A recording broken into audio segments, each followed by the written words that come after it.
to do about the police? Or maybe that should be, what are the police going to do about us? We have a system of policing by consent, so it's important that the police work hard to get us to have a high opinion of them.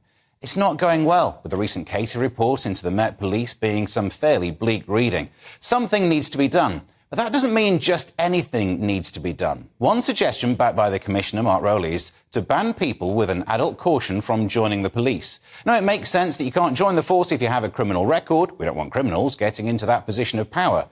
But a caution could be given for very small crimes. If you were a 19-year-old, had a large night out and broke a bit of a bus shelter on the way home, it's bad. I'm not saying it's not bad, but should that prevent you from working for the police forever?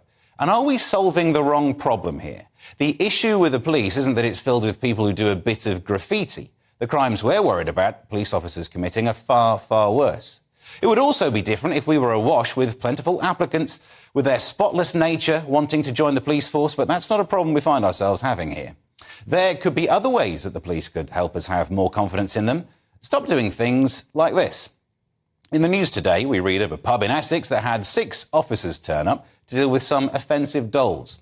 If ever there was an issue that, if it had to be dealt with, could have been a phone call or a letter, it certainly shouldn't have been 6 police officers. Why did they send so many? Were they worried about the dolls kicking off? They might call their big mate Big Ted. He's a bit tasty. Now, I'm sure these occurrences are few and far between, and they're probably magnified by certain parts of the press. But the point is, these things shouldn't be happening at all. Again, if the police had solved all of the crimes and were sat around playing solitaire on Windows 95, sure, keep yourself busy with stuff like this. But they haven't solved all the crimes, have they? We read often of how hard it is to get the police to attend your burglary. If you do get robbed, you might want to pop one of those dolls in your window. You'll get the police then.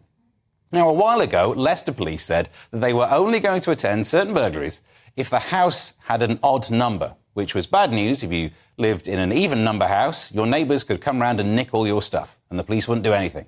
And if you went round and nicked it back, the neighbour could call the police on you. Now, while it may seem shallow, it is true that part of policing has to be PR. Because if we don't keep people on the side of policing, then policing by consent could become a thing of the past.